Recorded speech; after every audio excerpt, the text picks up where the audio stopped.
ఓకేనా? మరొకసారి అన్నకి 80 సంవత్సరాలు, అప్పటిదాకా మన ఊళ్ళో అన్నున్నాడు కాబట్టి అప్పటిదాకా మన ఊళ్ళో 80 దాకా, మనం 60 దాకే. అన్నలాంటి ఉత్సాహం వచ్చి కూర్చున్నారు.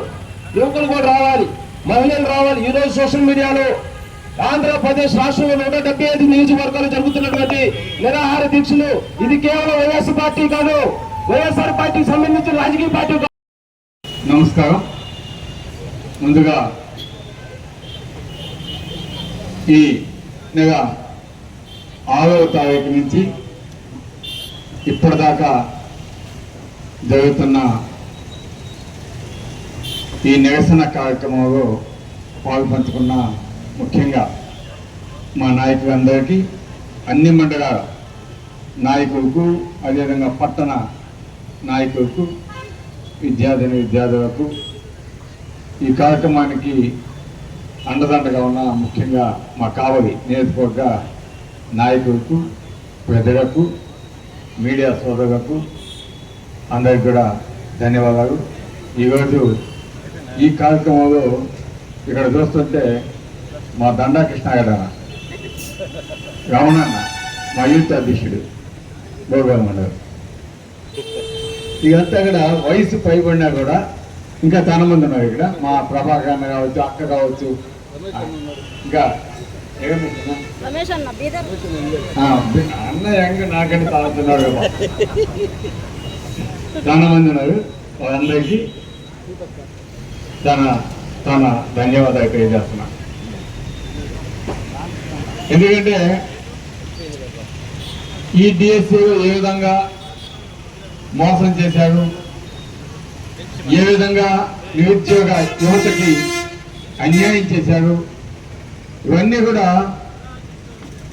గత 31 తారీఖు నుంచి, అంటే మన జూలై 31 నుంచి, అంటే మొట్టమొదటిగా అధ్యక్షుల వారి ఆధ్వర్యంలో మేమంతా కూడా పోయి కలెక్టరేట్లో మెమోరాండం ఇచ్చినప్పటి నుంచి కూడా ఈ ఉద్యమం సాగుతూ ఉంది.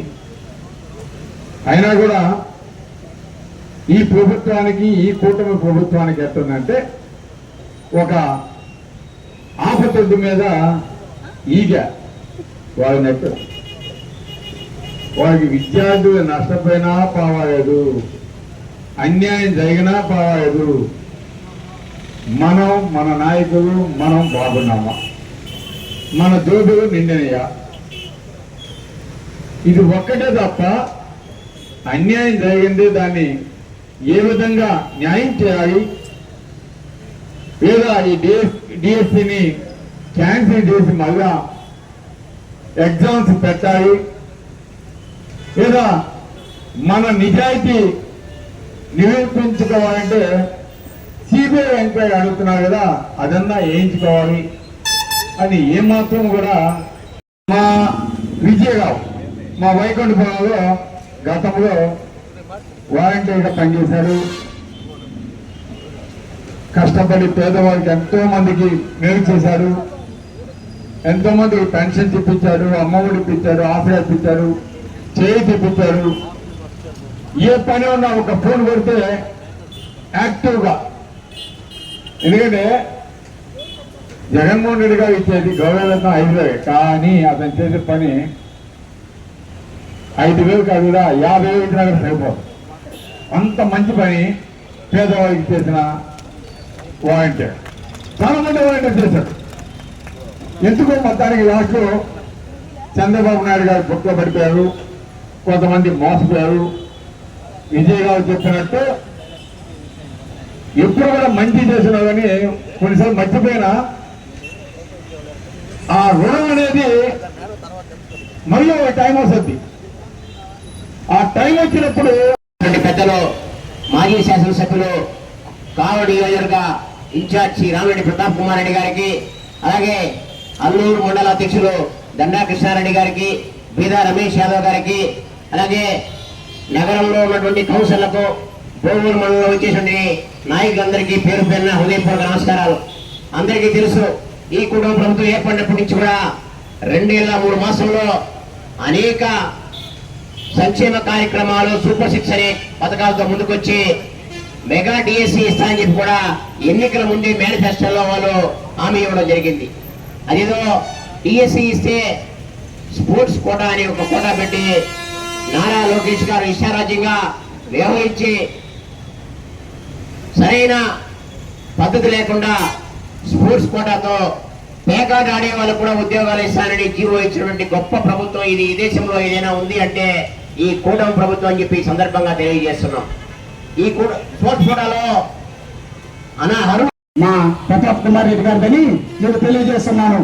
ఎందుకంటే ప్రతి ఒక్క పేదవారు వారి యొక్క ఆరోగ్యాన్ని అంటే ప్రతి ఒక్కరు ఇక్కడ రాలేని పరిస్థితిలో ఆ సరౌండ్ లో ఉండే ప్రతి ఒక్క పేదవాడు కూడా ఆ హెల్త్ అర్బన్ సెంటర్ కి ఈ రోజు ఎక్కువ శాతం వైకుంఠపురంలో ఉండే హెల్త్ అర్బన్ సెంటర్ ను ఉపయోగిస్తున్న వాళ్ళు ఎవరో తెలుసా? టీడీపీ నాయకులే, టీడీపీ కార్యకర్తలు దాన్ని ఎక్కువగా యూజ్ చేసుకుంటున్నారు. వాళ్ళకి చాలా బాగా వచ్చింది. వాళ్ళు గుర్తుపెట్టుకోవాలి మా మాజీ శాసనసభ్యులు శ్రీ ప్రతాప్ కుమార్ రెడ్డి గారిని. ఎందుకంటే మేము అక్కడ నుండి చూస్తుంటాం, అక్కడ పోతున్న ప్రతి ఒక్కరు వాళ్ళే. అట్లాగే ప్రతి ఒక్క పేదవారు కూడా అక్కడికి వెళ్ళి వాళ్ళు చూపించుకొని అక్కడికి వెళ్ళి మందులు తెచ్చుకోవడం జరుగుతుంది. అదేవిధంగా వెంగళరావు నగర్ లో హెల్త్ అర్బన్ సెంటర్ స్థాపించడం జరిగింది. పుల్లారెడ్డి నగర్ లో కూడా ఒక హెల్త్ అర్బన్ సెంటర్ బాగా స్థాపించడం జరిగింది. ఇవన్నీ చేసింది ఎవరయ్యా? మీరేనా? చెప్పండి. ఇవి చేసింది మా శాసనసభ్యులు కాదా? మా మాజీ శాసనసభ్యులు రామిరెడ్డి ప్రతాప్ కుమార్ రెడ్డి కాదా? చెప్పండి ఒకసారి. అదేవిధంగా జుమ్మలదిని ఫిషింగ్ హార్బర్, జుమ్మలదిని ఫిషింగ్ హార్బర్ ని తెచ్చింది ఎవరు? అదే ఎవరి పురుల్లో జరిగిందో చేస్తే 108 ఏమేమో చెప్తున్నాడు. ఆడాడ గల్లింకలో ఉన్నట్టాడు, ఏడాడుందంటాడు.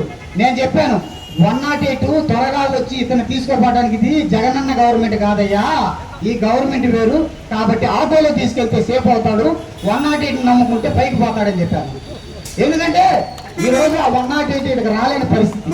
ఎందుకంటే లేవు, తీసేశాడు. ఏంటి పేద ప్రజలకు నేను ఎందుకు సాయం చేయాలి? ఉన్నోళ్ళని ఇంకొకరు పైకి లేపాలే కానీ పేదవాళ్ళని ఇంకొకరు కిందకి దొక్కాలనే ఉద్దేశం ఈ గవర్నమెంట్ అని అందరికీ కూడా congratulations, you are eligible for the Thalliki Vandanam scheme.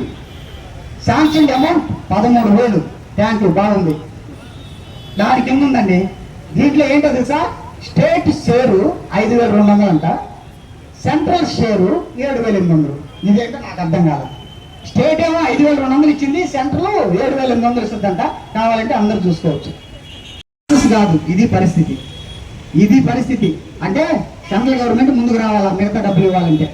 Central government ప్రకటించింది మీకు తల్లికి వందనం మేము ఇస్తామని.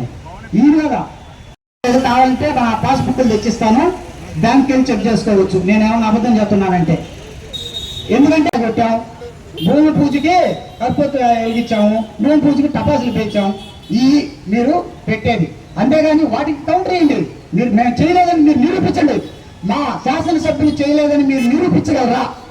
నేను చెప్పిన ఇప్పుడు వరకు. అదేవిధంగా 2019లో ఎన్ని పెన్షన్లు నీ కావలపట్నంలో 2019 నుంచి 24 మధ్యలో ఎన్ని పెన్షన్లు ఉన్నాయి, 2024 తర్వాత ఎన్ని పెన్షన్లు ఉన్నాయో ఒకసారి మీరే ఒకసారి గూగుల్లో కొట్టి చూసుకోండి.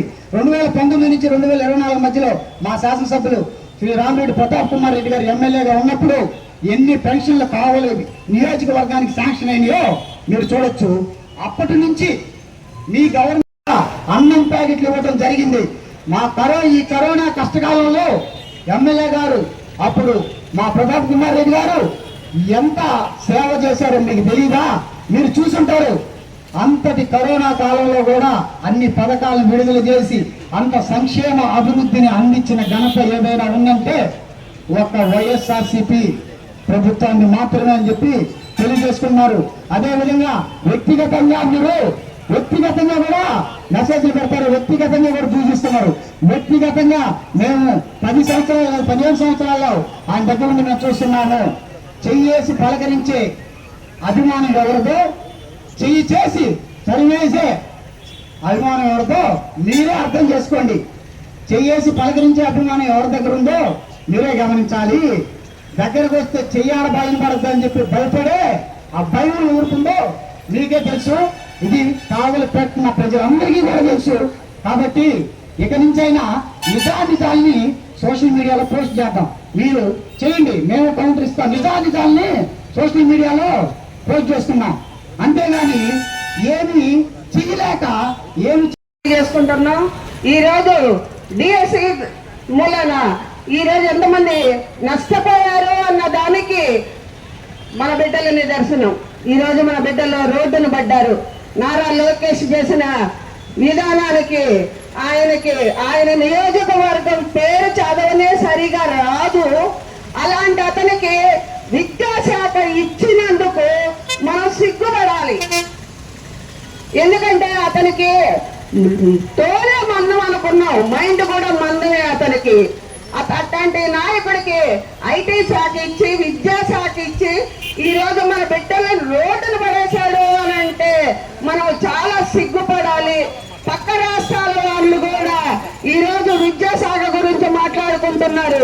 ఈరోజు మన అధినాయకుడు జగన్మోహన్ రెడ్డి గారు పేద ప్రజలకి పెద్దపీట వేశారు అని అంటే అది ఒక జగన్మోహన్ రెడ్డి గారే. నాడు నేడు గోరుముద్ద, అమ్మ ఒడి ఈ పథకాల ద్వారా మనందరికీ దగ్గరైనటువంటి నాయకుడు, ఇంకా పేద విద్యార్థులకు ఏదో చెయ్యాలన్న తపన ఉన్నటువంటి నాయకుడు జగన్మోహన్ రెడ్డి గారు.